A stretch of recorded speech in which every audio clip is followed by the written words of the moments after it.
Hi there, and welcome to this week's edition of the Gersnet Weekly Podcast, the independent Rangers podcast made for fans by fans. Where the content is absolutely free. It is episode 62 of the Gersnet Weekly Podcast. I'm your host, Colin Armstrong. I'm stepping in for David Wren, who called in sick today.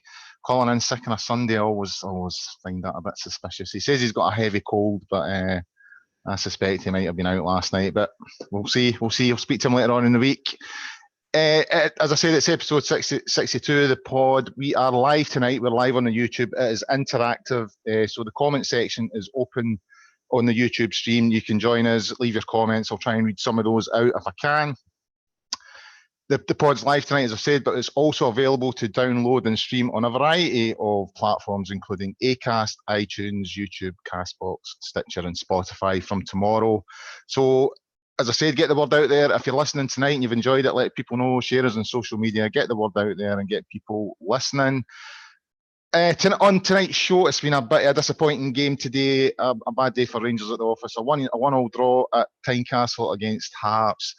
It means we're knocked off the top of the table by goals scored, I believe. We've got the same amount of points and the goal difference is equal to Celtic, but they've scored more goals, so they're back to the top of the table. A really lacklustre performance today. So we'll get in about that. We'll have a wee look at what happened today and what went wrong. We'll also have a quick preview of the game on Thursday night in Portugal against Porto in the Europa League. We'll have a wee look at that, and we'll also have a look at some of the stuff that happened through the week in the international break there. Obviously, Ross Wilson was appointed Director of Football. Nika Katic agreed a new deal, and there was a strange, bizarre story in the Sunday Mail this morning from Gordon Parks about Alfredo Morelos. So we'll have a wee discussion about that. So lots to get through. A really good show, apart from the result, obviously, today to keep us going. But we'll get right in about it. So joining me this week, we've got the gaffer. We've got Stuart Franklin. How are you, Stuart? As well as can be, Colin. Obviously a bit disappointed after today's farce. It was a bit of a farce, wasn't it? It was more the level of performance that disappointed me. It was very, very, very poor. We started badly and it didn't really get much better. I know it's before the game. I was watching it on BT Sport and Levine says that his team would have to play sort of above their usual level, and he hoped that Rangers would be a couple of levels below how we usually play, and that's actually how it turned out, unfortunately. And Hearts were well worth their point, to be fair. Yeah, I mean, I thought it was two bad teams on show today, I must admit. I kind of felt like it was 90 minutes of my life that I would never get back. It was one of those days. John Robertson made a bizarre claim after the game that Rangers were really lucky to get out with a draw. I totally disagreed with that. I thought Hearts were really poor as well. I thought a draw was the right result. But we'll discuss all the ins and outs as we get on. Also joining us tonight is Stephen Clifford from Four Lads Had a Dream. How are you, Stephen? Fine, Colin. Thanks for having us on. No bother. It's always a pleasure to have you on. And how have you been recently? Yeah, all good. All fine, really. Quiet. Quiet now. Quiet. Yeah, it's quiet now that the transfer window's over. It's things are a bit up and down the usual Rangers way performance wise. We got the wrong end of it today, unfortunately. So we'll roll on to Thursday, I think. Yeah, we'll try and be as positive as possible. I know it was a bit of a sick another day. I think what really frustrated me was the fact that we'd done so well to get top of the league after the defeat to Celtic a few weeks ago, and then just to sort of chuck it away after 1 week essentially. That was a wee bit frustrating. But I think the thing is though, and this will, first of all, dropping points in any game in Scotland is never acceptable, but it happens. Right, and I just think that we were so bad today, like worst performance levels. That's up there with the 1-1 at Dundee last year, 0-0 at home to St Johnstone for being that bad. Sometimes it's a point gained, and because we were so bad, trying to look at it positively and think that perhaps it was a point gained. I mean, only one shot on target. So yeah, we're not top, but on goals for, it's not a disaster in that way. We really have to just ensure that doesn't happen again, performance level, because if it does, especially away from home, then we won't be winning anything this year. Yeah, hard to disagree with that. So we'll get right in about it. Stuart, I'll come back to you. The starting 11, obviously Ryan Jack's out injured. He's got an issue with his knee. So Kamara came in today. Katic was reintroduced at centre half. Overall, what did you make of Gerrard's selection today? Well, I can't disagree with it because it's the team that I put out when I wrote Friday's preview for the Gersnet website. So I think I doubt anybody was unhappy before the game about the team selection. I think it was. I was. One. Well, that's not so bad. I'm glad we've got somebody then, so you can disagree. But the good thing is, for me, it wasn't a surprise we had guys like Aribo playing, for example, because he did so well during the week for his team. For Nigeria, Morelos was called up, so is full of confidence. Same with Barisic. Scott Arfield got a great result for Canada against America, so it was full of guys that had came. All right, they've been away travelling, all the rest of it. So, but you still think they're going to come back and be up for a Rangers game, and unfortunately, it didn't turn out like that. So, I'll let Stevie explain why he was unhappy with the team. Yeah, on you go, Stevie. You seem quite disgruntled now. Well, it was. It's easy to say now, and I don't ever really say anything like this on the pod and things like on the blog rather on the internet or anything. But I was saying to the boys in the chat that I just think there's too many players now that have become accustomed to playing no matter how they're performing. And there's 5 or 6 of them in that team today, and they're passive. I wouldn't accuse them of hiding, but I would accuse them of not being brave enough. So, for example, one of them is Shea Ojo up front. I think that he looks at time, he's a hugely frustrating player as wingers are, and I've defended him, and I really have. I've looked for the positives and things like that today, and I'm not saying all of a sudden he's a bad player, but he needs a spell out the team. He's automatically getting picked no matter how he does. And that also comes with Scott Arfield as well. And when you pick a midfield 3 of Aribo, Kamara and Davis, it lacks the drive that Ryan Jack gives. And Davis wasn't as good today because he didn't have Ryan Jack next to him. But I also think that we're entitled to expect more from Joe Aribo in a game like today. And I think that 3 is too similar. I don't think we need it. I think in a game where maybe you go to Celtic Park, you maybe pick that because it's a battle in midfield. But today, when we needed drive from the midfield, the front 3 got absolutely nothing from them. They got no balls in behind. They got no balls they could run into. Alfredo never once got it on his feet where he could turn the defence, and there was just nothing coming. The only times that we were gaining was when Goldson played a long reverse ball, because we were always won over on the wings every single time. And I just thought that was poor. Me personally, Arfield, after playing on Wednesday night for Canada, would never have started today. I think Greg Stewart is hugely unlucky not to start the game today. And he's been huge in the way we played in the last couple of games and link up and the ability to thread a tight pass and everything, as we've seen against Hamilton, dropping in against Aberdeen, etc. I think he's hugely unlucky. And that's why I think it was wrong. And you've also got to look at the back line as well. We spent $3.5 million on Helander. Edmondson never put a foot long against Hamilton. Tavernier and Goldson are now at the stage where it doesn't really matter how bad they are. And Goldson today didn't do anything particularly wrong. I thought Katic was fine against Ikpeazu. He's obviously a difficult customer, but Tav was undefendable, unfortunately. So it's now at the point where we need to think about captain or not he comes out of the team. And it's not because he's suddenly a bad player either. It's because he's just not performing. And yeah, I mean, in hindsight, he would have played and the back 4 was fine. But looking after it now, changes have to be made. And we make a lot of having a big squad and 2 for every position. Well, he's got to start using it, in my opinion. I mean, it's hard to disagree. I mean, we're going to come on to Tav in a minute. You know, he was culpable again at the goal. But I think Arfield, you're right with Arfield. And I'm a big fan of Scott Arfield. I think he's a great player for Rangers, but he has looked a bit jaded this season. And you're right, it seems to be that one or two of them, it doesn't matter how good or bad they perform, they always get to their starting place.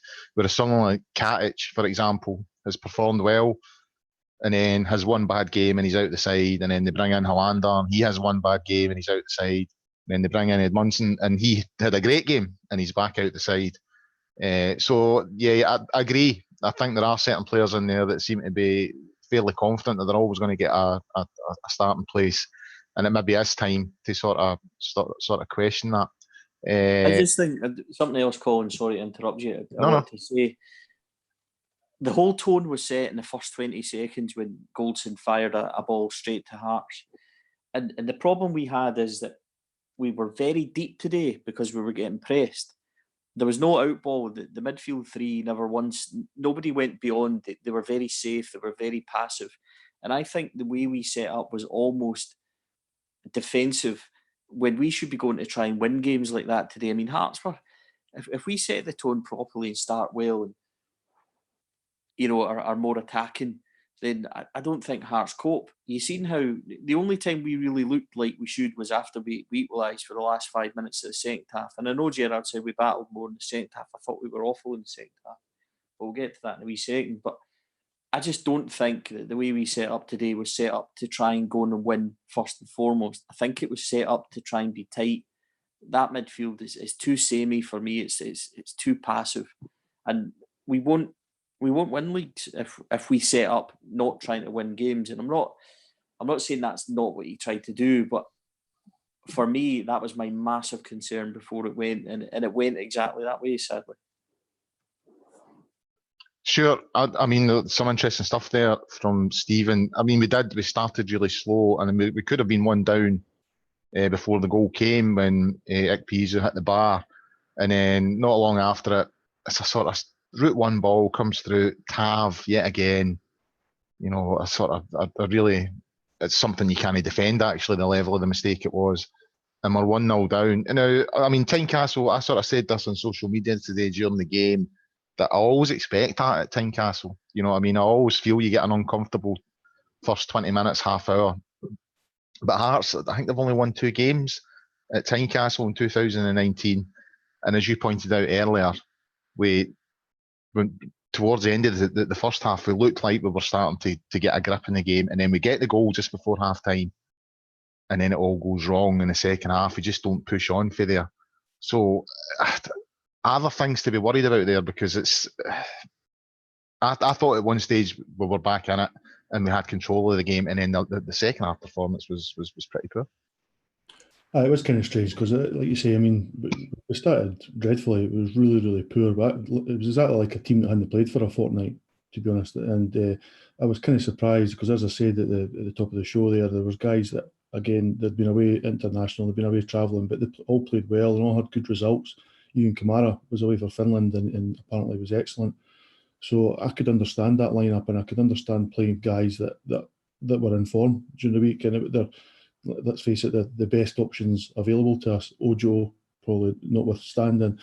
And I think on the right hand side, I think there's an issue of circumstance there. I think it's unusual that both Tav and Arfield are playing so crap, and all season both of them are not really been doing the business at all. And I think it's shown from week to week, and I think it's affecting both of them. I think because Tav's not playing well, Arfield's not playing well, and vice versa. And I think it's just a vicious circle, to be honest. And I think we do have to make a change at some point. And our away form, I think, if we're being honest, hasn't been great this season anyway. Certainly in the SPFL. I mean, obviously we beat St Johnstone 4-0 the other week there, but you remember the first half, it was 0-0 at half time, and we weren't that great in the first half, and we got a goal out of nothing really just after half time, which kind of changed the outlook of the game significantly, to be honest. So there's definitely food for thought for the manager, and I've got a lot of sympathy for what Stevie was saying in terms of guys that are automatically playing. But again, I think guys like Ojo, because Jones has been injured and Kent's been injured and Arfield's not been playing well, I think it's just been a case that Ojo is one guy that is still, although he's dividing fans and he's inconsistent, he has been contributing assists, he has been scoring the odd goal.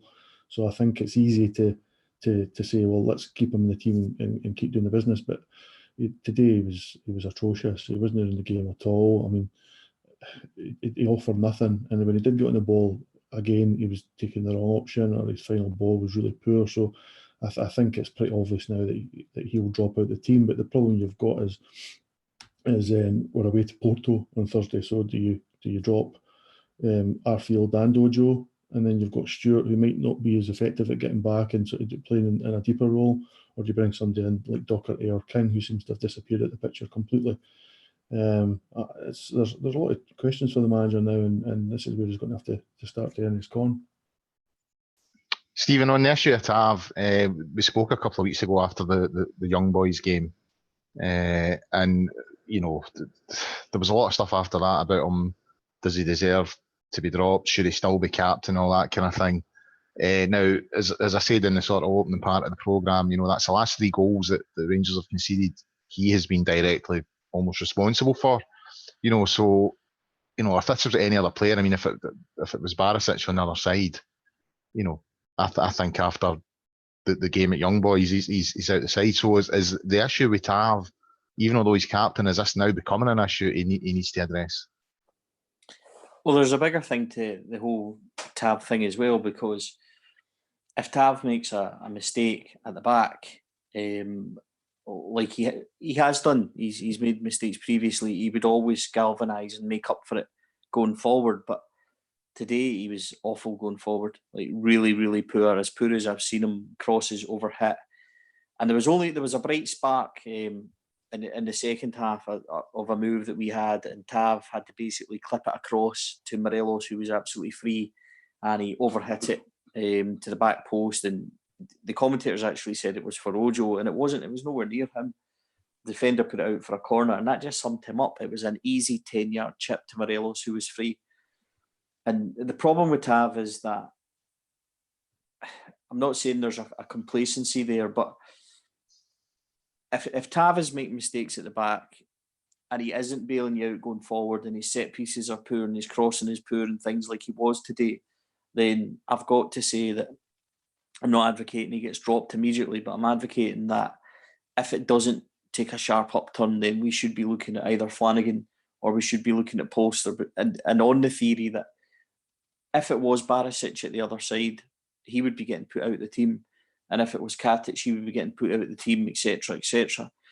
It should be the same for absolutely everyone in the squad. So, yeah, I mean, Tav's form to me is a worry. He's not the only one. I'm worried about Arfield's form. I'm worried about Ojo's form. I'm worried about Aribo's form. So there's plenty of food for thought there for the manager, in my opinion. I don't think that he will be pleased in any way of what they gave them today. And I only think, and Barisic, I've been very critical of Barisic, but he again today was solid. And what annoyed me as well is that, we've got a free kick in the 93rd minute and Tav's having a stinker of a performance, and he tells Barisic to go away. And Barisic, a left footer, in swinger, his crossing today was not bad. He should have been taking that free kick. But Tav and trying to do it all and everything else is, and that just summed it up. And that's what frustrates me, things like that.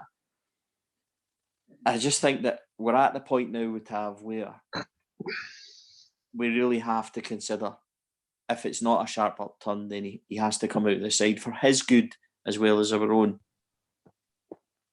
I mean, I would agree. I think that regardless of the fact that he's got the armband, if he's the level of mistakes that he's making at the moment, then I think it's something that Gerrard has to start looking at. You know what I mean? Maybe agree with what you're saying. It's not something that has to happen straight away, but I certainly would imagine that Gerrard's having a word behind the scenes saying, if your form doesn't pick up, we've got an issue, and if it doesn't pick up, then I think he needs to come out the side. Stuart, the big man up front for Hearts, Ikpeazu. Now, I don't know if this was because Ryan Jack was out the side today, but it seemed to me that he was bullying us for long periods, and no one seemed to be able to want to sort of pick up the fight with him and sort of leave something on him. There was one, I think it was with Kamara out in the touchline. The ball was already out, and Ikpeazu just went through him anyway, just to sort of say, have that, you know what I mean? But no one seemed to think, right, well, I'll leave something back in him, and I'm thinking about, Big Lyndon Dykes with Livingston. He's quite a physical centre forward, and in both games against Livingston, we struggled with him as well. Is there an issue in this team? Is there a weakness, excuse me, in dealing with your sort of physical centre forwards? No, I don't think there is, to be honest. I think Piazza had a good game. I think Katic didn't, and I think it was as simple as that. I think Piazza just sort of concentrated on that. Katic started badly, as did Barisic. I thought actually two of them on that left-hand side were poor for the first 10 minutes or so. Barisic, like Stevie says, came onto a game and was one of our better players, along with, I thought Goldson had an excellent game, and maybe it might have been worth actually Goldson and Katic swapping, and Goldson going to that side and trying to deal with it, because other than one thing in the last 5 minutes where Rick Hughes had sort of done him out in the touchline and got into the box, as I say, I thought Goldson did a lot better with him, and that's why the big guy just kept on playing into Katic, and unfortunately Katic, I've got a bit of sympathy because he's had a great season. When he's been playing most of the games, he's played very well, and obviously he's been in and out of the team, and I think he suffered for that today. And I mean, I would have picked Katic because he's played at Tynecastle before, he's scored there before, and he's played against Piazza before and done well, so I think he was the right pick, but unfortunately just didn't have a good game. And I think I don't think it's I don't think we've got a specific issue of playing up against physical players. I think today it was he did well at Piazza, and the Hearts press did well, and we didn't have enough guys in the middle of the park. I mean, Gerrard always talks about guys being brave on the ball, and I think that's what we've seen for Ryan Jack this year. He's been fantastic on the ball. He takes it in tight situations, recycles it well, or even if he has to, he'll beat a man and take it forward himself, and he's been fantastic, Ryan Jack. And it was him that we missed today because Kamara didn't enjoy taking it under tight areas at all, and it just gave it straight back to whether it was Katic or Goldson or McGregor. I'm convinced Kamara played a forward pass all game. Davis couldn't really get himself into the game. He pinged 2 or 3 excellent balls in the second half, and he was one of the few players that I could see him. He was actually standing near the halfway line a few times trying to get the rest of the team to push up and push the defence up towards the end of the game, and they just weren't able to do it. And again, I thought Aribo actually did okay first half. I thought he looked pretty sharp, and then he just gradually fell out the game. And other than 1 or 2 decent bits of possession in the second half, he was pretty much anonymous. And we were basically bullied out the game. And I didn't think so much about Ekpiazu. I think he led the line well and set the tone for Hearts in that sense. But it's not something I'm worried about per se. However, it's the lack of a physical body in there. I know Stevie at the start was talking about we lacked a bit of creativity or belief that to go and actually win the game. For me, in the second half, we lost our shape. Celtic, Hearts bullied us, and actually I would have maybe put on somebody like Polster, who I know he was on against Hamilton the other week there, but when he came on, he was quite physical and he was pressing people and getting stuck in, and it maybe called for something a bit more sort of industry in there and a bit somebody to put themselves about rather than, because we weren't getting time on the ball. I don't think it mattered if you had Messi in the other day. Nobody was getting time on the ball, and we weren't using it well enough either. So it was just one of those days where everything pretty much went wrong, unfortunately. I don't know. I just feel sometimes that we don't have an enforcer in these games. You know what I mean? And the Lyndon Dykes one.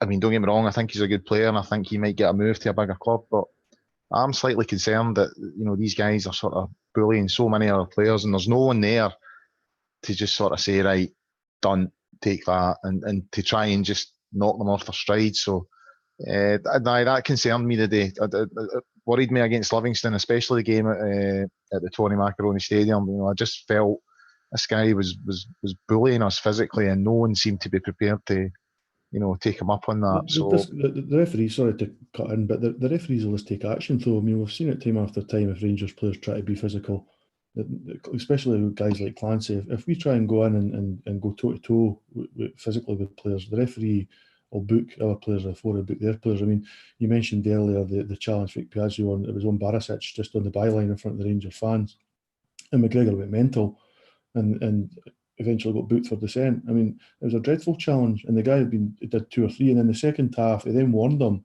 and pointed out that you'd be persistent foul, and he made another challenge at the edge of the box towards the end of the game and didn't even get booked.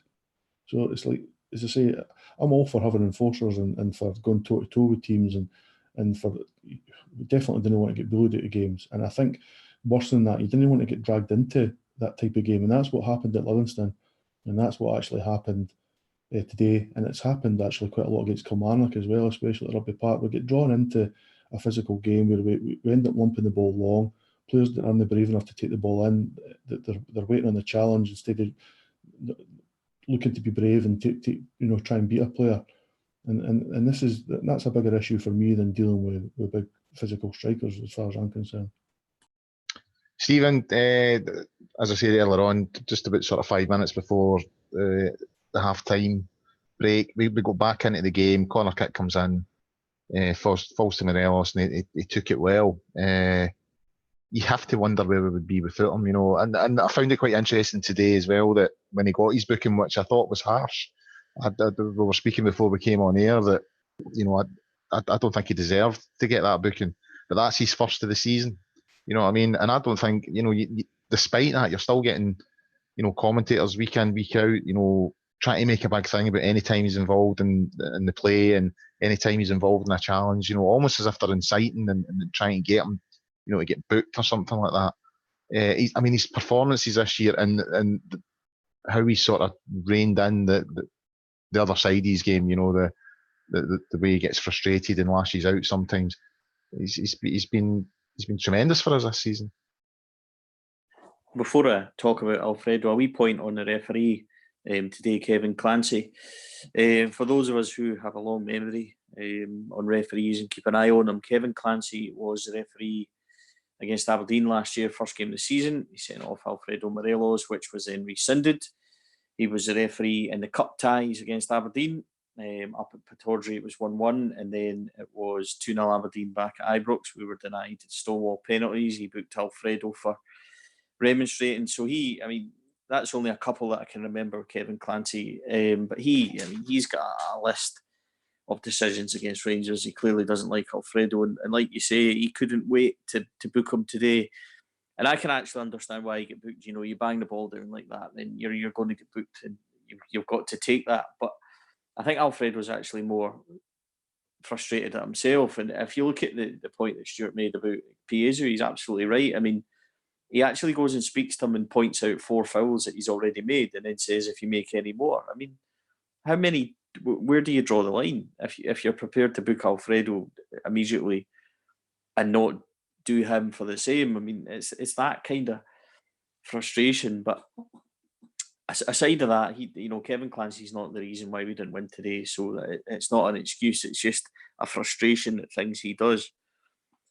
On Alfredo, what frustrates me today is we didn't get the ball into him to feet. We didn't try and get him to turn defenders. We didn't give him any feed at all, and that just comes back to, I think, the way the kind of passive way that we were in midfield with the 3 that were chosen.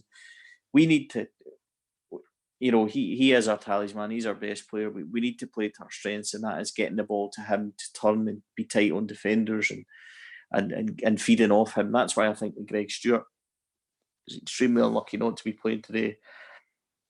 But it's just Alfredo has been fantastic this year. His attitude, his link up, his everything he's finishing has been fantastic.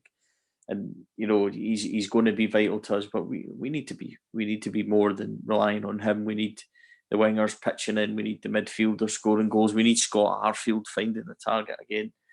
And it can't be left all down to Alfredo. Yeah, I think I would agree. I think he's been outstanding this season. I also agree. I think it was interesting. I know you were speaking about Ojo earlier on, that he didn't really do enough today, and I would agree with that. But it was interesting when Ryan Kent came on after an hour. I think he had one wee run, he sort of took the ball and cut inside and got a shot away. But other than that, he never really done much. And the same when Defoe came on, he never really done much. And I think you're right. I think it comes down to the fact that the service that we're getting wasn't up to scratch. Stuart, and on that subject, as John Robertson mentioned it today during the game in the analysis, and Stevens mentioned it earlier on about the midfield 3 that Rangers had today: Aribo, Davis, and Kamara. Are they too similar? And are we missing Ryan Jack in games like this? Oh, there's no doubt we missed Jack. As I say, that Jack for me has been our best player this season, and that's saying a lot when we consider how well Morelos has played. Stephen Davis has done very well. Katic, I mentioned earlier, has had a good season. So, but I think Jack is head and shoulders above all of them, to be honest. And I think he was a huge miss today. Just in terms of, as I said earlier, the way he holds on to the ball, the way he looks for the ball. His body shape's excellent. He's always looking to take it in and then move it forward or beat a man. He's not. Whereas today it was Kamara and Davis especially, both were getting the ball with their own body shape and they were passing it straight back to Katic or Goldson.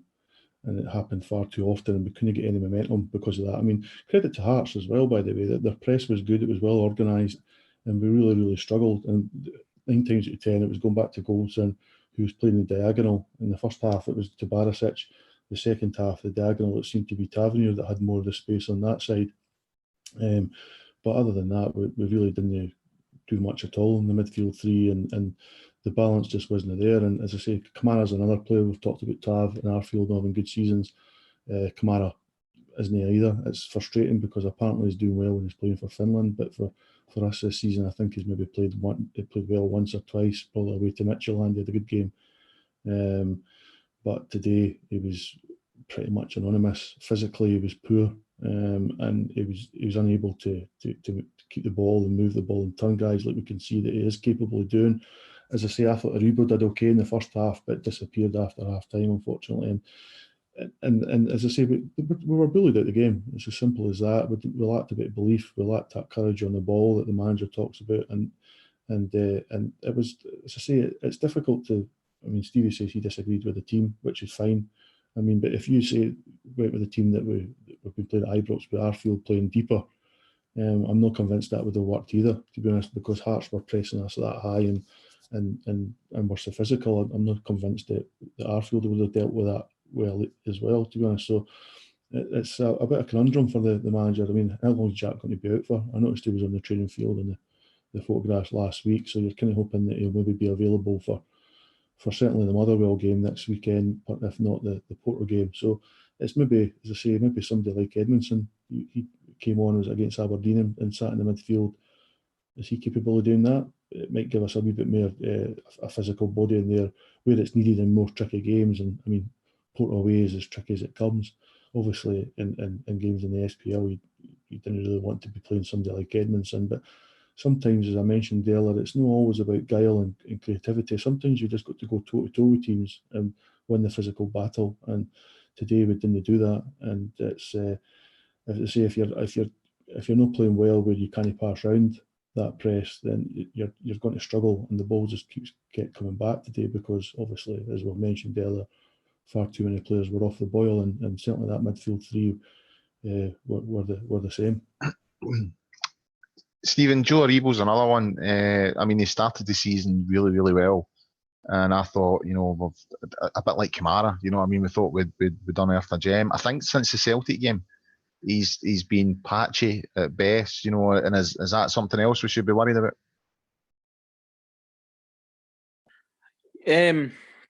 He's still a young man, so his form is going to be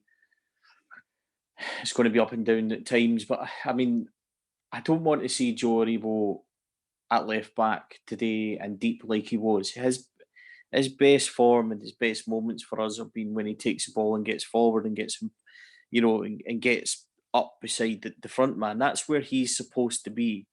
He's not supposed to be, like a kind of a quarterback, playing deep and that kind of thing and playing passes from there. I want him forward. Kamara and Davis are there for that. And that's a frustration for me. And I don't know, again, if he's a wee bit more comfortable and things like that. But for me, he's on the verge of losing his spot as much as the likes of Ojo and Tava, in my opinion. We need. I think we can expect, and we should be able to expect more from Aribo in a game like today. I just don't. I don't think he ever once got into any good positions. I think he was very passive, and so was Kamara, and effectively so was Davis. We just weren't at it today overall, and that's a frustration, and the kind of the dynamic that's been so good wasn't there, and it's just that it's hugely frustrating for me. Again, I mean, I'm not saying I would take him out, but I would definitely he's one like Tav that needs to up his performance. Otherwise, we are looking at taking him out. For me, the likes of Harfield and Ojo would come out of the team, because I think this has been a progressively kind of downward form spiral for them. But I think that Tav and Aribo are definitely getting towards that point too. Sure, and I mean, a couple of weeks ago when we done the pod, we went top of the league and we'd turned it around well in the space of a month. We'd lost the game against Celtic in September. There was international break, so we went into the international break 3 points behind. Come back 3 or 4 games and we've turned that around. We've even turned the points around, we've turned the goal difference around. And you're thinking, right, that's us. We've salvaged the situation. We're on top now. Let's just push on. And then at the first time we ask in, we drop points, and albeit we're on the same amount of points as Celtic and the same goal difference, we've lost the top spot on goals scored. It's not the first time that this has happened. We've got to the top of the league and then we just surrender it almost immediately. Again, we've spoke about the mentality at this side, and I think Gerrard mentioned it today in his post-match comments. Is this more evidence that there's still some way to go in the mentality side of this team? I think there is. I mean, the majority of the team haven't won anything, and it's difficult to probably understand just how important that is from a psychological sense, for that sense of belief in yourself to go and win titles for a winning position, or for any position, to be honest. And the mentality has been a big issue for me for a long time. I mean, as long as this team isn't winning anything, and we've not won anything since 2011, then Petrofac Cup, and to include that, I don't think so. So until we start winning stuff again, that belief will always be a struggle, to be honest. And I think we've seen that today. But I mean, credit to the players again. I mean, we went 1-0 down, could have folded, didn't they? We got back, we got a goal. They didn't play well, but I think you've got to take the positive. Stevie mentioned it at the top of the show. I think you've got to look at it as a point gained rather than 2 points lost because we played that badly. I mean, today's game actually reminded me an awful lot of the Celtic game at Ibrox. It was very, very similar. Celtic sort of sat deep and kind of but pressed us and were physically strong, and we sort of struggled that day to deal with that. And I think it was similar today. I mean, Hearts didn't sit deep by any stretch of imagination, but they did press us and they were physical, and I think we struggled a bit. But as I say, if there wasn't any bottle there, we wouldn't have got back in the game and got a draw out of it. So we do have a bottle, but unfortunately it's just that's got to take time to develop more and to have that belief that we can win this. We can win this league. I mean, I said at the last weekend that we're capable of winning this league, and I stand by that. However, if we play like we did today, we won't win the League Cup or the Scottish Cup either if we play like that. And as I say, our away form is a bit of a concern with so many away games coming up and big away games coming up. But I'm confident that the manager knows the issues. I'm confident that the players know exactly what's going on. I mean, for all how badly we played today, again, it was only one really bad mistake for Tav that cost us a goal. Okay, they hit the bar in the first couple of minutes as well, but other than that, McGregor never had a save to make. Same with the Hearts goalkeeper, of course, and it was pretty similar over in Switzerland as well. I mean, we threw 2 goals in, so I'd be a bit more concerned if we were playing really, really badly, shipping loads of goals and that shape and things like that. I don't think we're at that stage yet. So I think we've got to try and. It's hard after a crap day like that today, but you've got to try and keep morale and going amongst the support, and it's the same for the players. And today was an off day, and we're going to have off days, and it's just now it's all about the reaction. And you couldn't get a tougher match than away to Porto on Thursday, to be honest. And so we'll see what this team's about then. Yeah, I'm having some of the looks. I'm having a wee look at some of the comments on the YouTube channel, and a lot of it is echoing what we're saying. We have an Aberdeen fan listening, and this guy's making some really nice comments about Ian Durrant, showing his class there. But thanks for listening in, yeah, so and so. I was going to say something else there, but I know Stuart doesn't like me to swear, so I held back. I mean, can I agree with everything you say there, Stuart?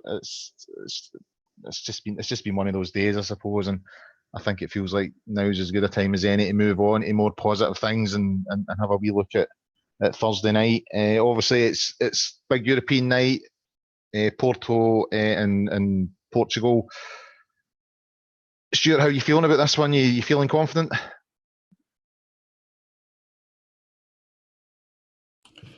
Aye, I'm confident for every game, to be honest. Clearly, after what happened today, I mean, I don't think we're going to go win 2 or 3-0 over there, but I'm confident we can go and certainly improve on today, and I'm hoping we'll see a better reaction, to be honest, because it was so bad today, and I think there'll be a lot of players wanting to put a few wrongs right on Thursday night, and as I say, we're back on the big stage. It's a really tricky game away to Porto, but it's I'm confident that we can go over there and play well and really turn things around in terms of our form. It'll be interesting to see how the team is set up, because obviously we've talked about 3 or 4 players today that really couldn't complain if they were dropped. So it will be interesting to see how the manager sets up in that sense. I think the game might suit us a bit more, though. I think Porto won't be as physical as what Hearts have been, and I think that the game might be a wee bit open, and I think that'll allow guys like Aribo and Davis to get back on the ball. Hopefully Jack might be fit. If not, then we'll have to consider who we play else alongside him, because I think, as we discussed, I don't think Kamara's playing well, so I don't think that he's probably got to be the better option. It's whether or not you think, well, do we bring somebody like King in, or Docherty, bringing him in for the cold, or, as I say, mentioned earlier, maybe Edmondson. So we've got a lot of options available to us. It's just a case of trying to approach the game with a bit of confidence and belief in ourselves, and I'm hoping we'll be able to do that on Thursday. Stephen, Porto won 5-0 yesterday, so obviously they're going in with a bit of momentum, but they've got a similar record to ourselves in this competition. They won their opening game and lost the second game. So, the group's really tight. Every team's on 3 points. And you would imagine that we would maybe have to play a different system over there. They're maybe going to play a wee bit more on the counter rather than having to go there and sort of expecting to get a result. And we've got a decent sort of record against Porto and a decent run in Portugal as well. We've had some good results over there, probably most memorably the Sporting game in 2008. So, I know maybe you could say that Porto are in a bit of form at the moment, but based on all the stuff that I've just said there, can we go there with a bit of belief that we can actually get something on Thursday? Well, if you go there and perform like you have today, then you can forget it. I think that's a reasonable comment to make. But if we go there and we turn up and we perform, then yeah, I mean we can get something. But to be honest, for me, it's a free hit. It genuinely is. I don't think anybody would expect us to go out there and win. I think it's an opportunity to change the squad about a wee bit and make some changes, and I would. They've got Motherwell straight after it on the Sunday as well, and me personally, I would take a few of them out the firing line and freshen things up and give them the opportunity, and say to them that the chances are there. Go and earn your place in the team. But we went to Villarreal last year and got a very good result and managed a 2-2 there. I think we're a better side than we were last year. So could we get something on Thursday? Yeah. I mean, I just, at this moment after today, I think it's unlikely.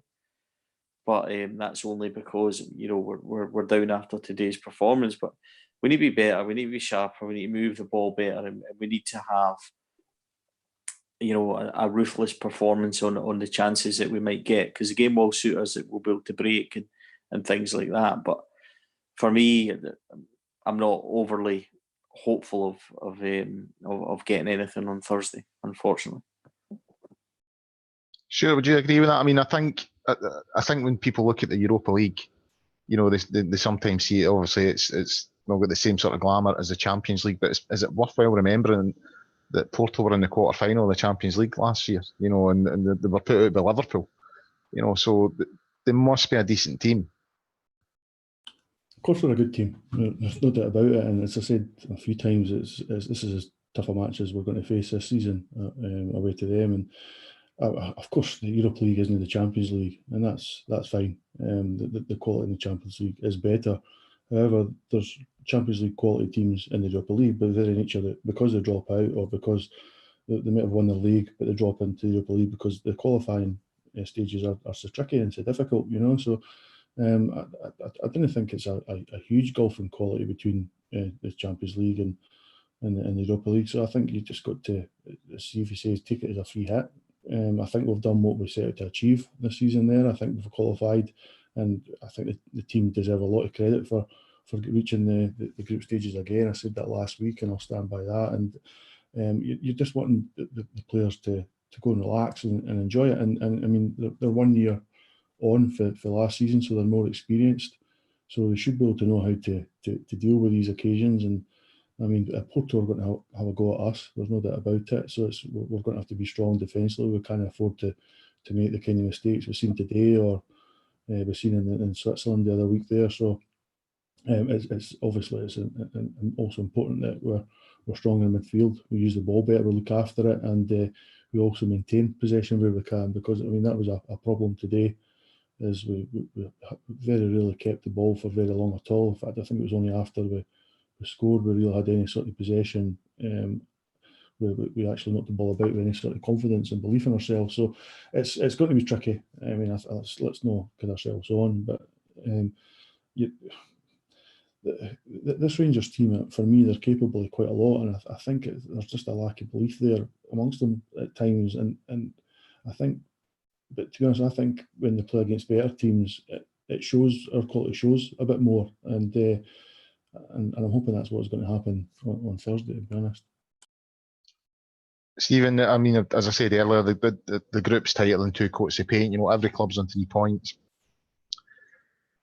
But even a draw surely would maybe help us. We've beat Feyenoord already. We should have got something against Young Boys. That was a really, really disappointing night. Maybe it's the uber optimist in me, but something, and I think I'm maybe looking back on 2005 when we got a very good draw out there and probably should have won the game that night. Something in me saying that we can get something on Thursday. Oh, we can get something if we turn up. I mean, we are a good side and we are very capable. But you go there and you do what you've done today, then we can forget it. Our attitudes have got to be right. We've got to make sure we don't make any mistakes, and we've got to be resolute and clinical in front of goal. So, I mean, it's a lot. We need a proper response, and we need players to stand up and be counted. Yeah, we can get a result. I mean, of course it is. This group's, I think it's 4 kind of very evenly matched teams. Certainly at home it is. But if we've got any hope or any want of qualifying, we need to pick up either in Porto or in Feyenoord and win 2 home games. Because the way it's all balanced, it means that 9 might not be enough. So that's the frustration of Young Boys in the way that ended, because that could have been the away point we needed. But Thursday, Porto, as we already said, I think it's a free hit because I don't think we're expected to get anything there. So personally, I would make changes and give people opportunities. But we're capable. But they'll have to be, give absolutely 100% to have any possibility of doing anything. What changes would you make, Stevie? I would play Edmondson at the back. I know he's young, but he's fast, he's quick, he's powerful and strong. So for me, he deserves an opportunity. If not, Helander comes in. I would change the midfield. So I would be looking at bringing in Ryan Jack. Hopefully will be fit. I think he comes back into it and starts, but it needs to be Jack and Davis and one other. For me, if Arabo starts, he needs to be going forward more and needs to be more influence. If he doesn't play, then it's Doherty for me, and then King. It's one of them has to come in. Ojo comes out of the team. I think that's a no-brainer. Kent starts. Morelos obviously starts as well, and I would play Greg Stewart. I think he deserves it. I think he's done everything that's been asked of him. I don't think he was deserved to be dropped today, especially on if you look at the forms of the others that have stayed in. So there is an opportunity for 3 or 4 of them to come in and stake a claim. So, I mean, others might not agree with it. And I understand that, and it's all about opinions and everything else. But I just think that we could do with a wee bit of freshness, and it's also an opportunity for these guys who perhaps feel they should be playing to give them an opportunity. So we'll see what he does. But you know, if we go there on Thursday and we don't make changes and the same players don't perform, then it gets to a stage where at some point he's going to have to change it, and that's why he's a manager and that's why he gets paid the big bucks. But I just think that it's got to the point with some of them where they do need to come out of the team, as much for their good as for ours also. Yeah, well, it'll be interesting. I'm looking forward to it. I must admit, I really enjoyed being back in this environment, back in the European nights. You know what I mean? Obviously, the last one was disappointing, but just being back in there, you know, there was more than one occasion I came out of grounds when we were in the journey coming back up the leagues that I didn't think we would see these nights again.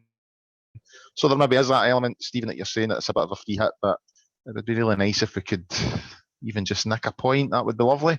Right, guys, I think we should sort of move on to the couple other wee things from through the week there. I think we've covered the Porto stuff pretty well.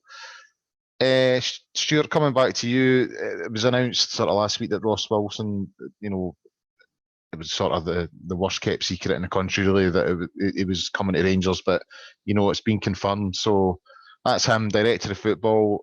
How do you feel about his appointment? Well, we discussed it last week, yeah, for a few minutes, and I mean, I'm pretty happy with it. He's obviously still a young man, he's only 36 years old, but he's got a really impressive CV, to be honest, as Ross, and so I think he's an ideal fit for what we're trying to achieve. It seems to me that the manager seems to be quite happy with the appointment, which is a positive. So I think it's just a case now we get him in the door. I think he starts at the start of November. So we get him in the door and right away look to try and find some improvement. I mean, I think Mark Allen did a decent job.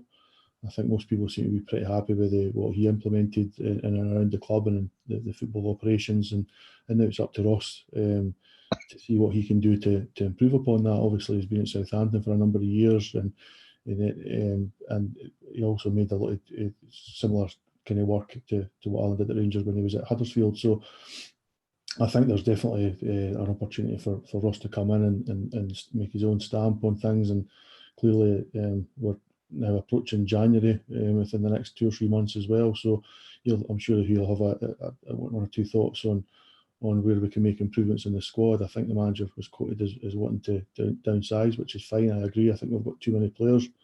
But at the same time, we do need more quality. I think that's still pretty evident. I think with the fact that Jack's not been fit today, I think we missed somebody of the same quality on the ball and the same physical nature, and somebody gets stuck in. And so somebody like that is definitely required. The problem we've got is getting people playing all the time, I think. And again, this is Ross's remit, to be honest, is to make sure we've got guys in and that can fit into the squad and can play when we need them. So I'm pretty happy with his appointment overall. I'm sure Stevie will have some inside info on exactly what's happening. Well, that I was about to come to Stephen on this, because I read a really good piece. I don't know if any you've seen it, Jordan Campbell's piece in The Athletic, and there was actually to take it back to the Mark Allen thing. Stephen, have you heard anything? Because he sort of suggested in that Mark Allen wasn't a popular character at Ibrox. I've those that follow my personal Twitter will know that I have been less than complimentary about Mark Allen. Indeed, posted as such on Gersnet, and certainly made my feelings clear on Twitter. Mark Allen done a good job. I think that needs to be recognised. He certainly improved us. He brought in some good players. He played a vital role in suggesting Gerrard, etc. So overall, we have to be fair. But it's also extremely fair to say that Mark Allen thought a lot of himself and made promises that he couldn't keep, failed to deliver certain things that he said he would do, and failed to move on certain players that he said he would, and things like that. So when the opportunity came, I don't think that anybody really stood in his way. And it's also worth noting as well that the day before Mark Allen left Rangers, he was quite happily sitting in the squad photo. And there was a lot of things that Mark Allen did that maybe never, as a director of football, shouldn't have done. For example, one of the things that people, were miffed about was when we beat Aberdeen 4-2 in Pittodrie, and the thing that upset Aberdeen was actually, believe it or not, Mark Allen shouting and bawling and celebrating outside the Aberdeen dressing room. So there's certain things as a director of football that he has allegedly done that people weren't happy about. So I made my feelings clear on Mark Allen, that I didn't think it would be a long-term appointment. I didn't think that he would be here after the summer, and it proved to be correct. So perhaps, like everything, Chinese whispers and rumours and things, if he upsets people, then obviously it's going to get blown out of proportion. But I think overall he's done well for us. He's done a good job. But am I sorry he's gone? No. Am I pleased that Ross Wilson's coming in? Yeah. I mean, he's the one we originally wanted. He's got the calibre, and he's got the ability to be a good appointment. So we'll see. Like everything else, he'll be judged in the transfer market. I think Mark Allen had a kind of 60-40 percentage rate, and he's overall done quite well for us. So Ross Wilson, I'll need to hopefully continue the trend. Sure. There was also news through the week there that Nika Katic had signed I think it was a year extension, taking him to 2023. Now, I think we've mentioned a few times, he's kind of been up and down in terms of, I think he's played well overall, but, it seems to be if he just has one slight off game, he comes out the side and then he's out the side for a wee while and comes back in. So I felt for him at times, but that seems to me to be a vote of confidence for Steven Gerrard, that, he's very much part of the plan. So how did you feel for when you seen that he'd signed that extension? I'm delighted, absolutely delighted. I mean, as I said earlier, the guy's had a really good season. Arguably he's been our best centre half. Even the fact he's missed some games. I mean, I don't think Golson's been all that great. I thought he was probably one of our best players today, Golson. But generally speaking, I think Katic has been really good over the piece, and can certainly consider himself unlucky to be out the team at times. But I think, as the manager said when they discussed the new contract, he's just trying to look after him. He's still a young guy. His best years are ahead for us. There's no doubt about it. So we've just got to be careful with him. I think Katic is very much a confidence player. I think when he's on the top of his game, he's almost unbeatable, both in the air and in the challenge. And his use of the ball is good when he's confident. Whereas today, he was a wee bit shakier, and you could see he started to struggle more and more as the game went on. But he's only young, so I mean that improvement's going to come. That consistency's got to come. I think he'll be helped if he plays a bit more often. But I can understand why the manager wants to take him out the firing line now and again. It might well be he takes him out the team again for Thursday, which is, I think it's fairly understandable because he didn't play well today. But again, he can maybe consider himself unlucky. But generally speaking, it's good news, because you want your best players to be on long contracts, and Katic is definitely one of our best players, and really has a lot of potential there. So kind of hoping to see a lot more on this season and to see him progress even further, to be honest. Just about ready to wrap this up, guys. So Stephen, I'll come at you with the last one. There was a really bizarre story this morning in the Sunday Mail from Gordon Parks about Morelos saying, he doesn't speak to the media, and it was just, it seemed a really vindictive piece of journalism to me. What's the point of this? I honestly, I didn't read the thing. I just saw people, providing wee snippets of what he was saying and all the rest of it, and I found it puzzling, and as I said, slightly vindictive. So what were your thoughts on that?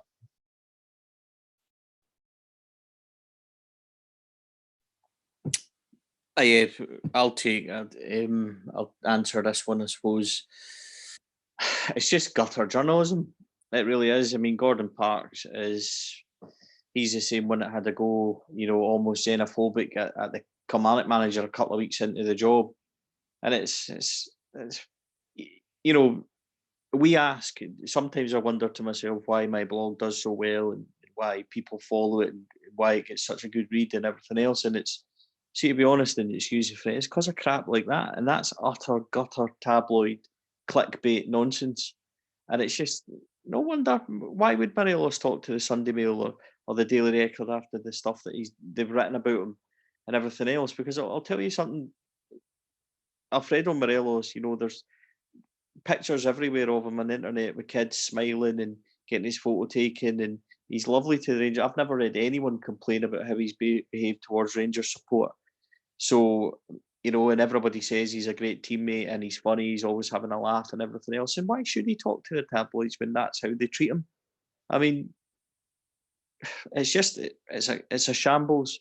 And Rangers should be big enough and brave enough just to say at the next press conference that, stuff like that, we're not going to deal with a Sunday Mail, and we're not going to allow you to come to our press conferences if that's how you're going to treat us, because it's just gutter clickbait nonsense, and it really is. It's pathetic.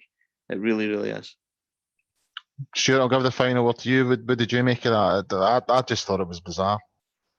It's just petty. Stevie's right. It's just gutter press, and it's dying. And that's why the mainstream media, if you want to call it that, that's why it is dying, because it's awful. Nobody wants to read crap like that. I mean, even if they were writing that about a Celtic player or Hearts player or an Aberdeen player, I've no interest in that. And the guy's done nothing wrong. He's a young lad. He's playing thousands of miles away from where he belongs. He doesn't speak great English. I think he's getting better at it, but he's quite a quiet.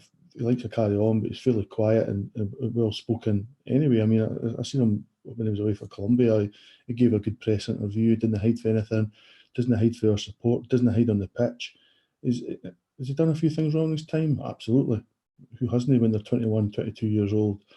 But to come out with this crap today, it was just cheap journalism, for want of a better word. And it just, I didn't understand how any editor of these newspapers thinks it's worthwhile. It maybe gets a few more clicks online, but for what? I mean, I know myself, internet advertising is pennies. You didn't get a lot of money, so it just isn't worthwhile. I mean, you mentioned Jordan Campbell earlier with Athletic. It's such a much better platform. The stuff's much more interesting to read. It's set out better. There isn't as many adverts. It's intelligent writing. It's interesting. And then you've got 500 words for Gordon Parks about how Morelos is embarrassing. It's just, to be honest, I didn't know why we're born to talk about it. I didn't really give the guy the attention. But I mean, did Parks know he was a player himself? So it's even more embarrassing when it comes to these guys that actually played the game. They would have been the first ones to moan if it was him that was the subject to that 30, 40 years ago when he played. So when these guys like Andy Walker and Sutton and David Provan, they come out with it week to week, I just didn't understand it. I didn't understand these editors who think that anybody wants to read that or listen to it, this shock jock crap, because it is utter crap, and it's embarrassing, to be honest. Yeah, I would agree, and I would also agree. I mean, some of the stuff that Jordan's produced has been really enjoyable. So, I mean, if there's any Rangers fans out there that haven't read his stuff, I would recommend it. And obviously, you've got places like Gersnet and Stevie's blog as well. Which are far more informative and give you a better read. You know what I mean, instead of the clickbait nonsense. So yeah, I think we'll leave it there for this week, guys. So big thanks to Stuart and Stephen for their contributions tonight.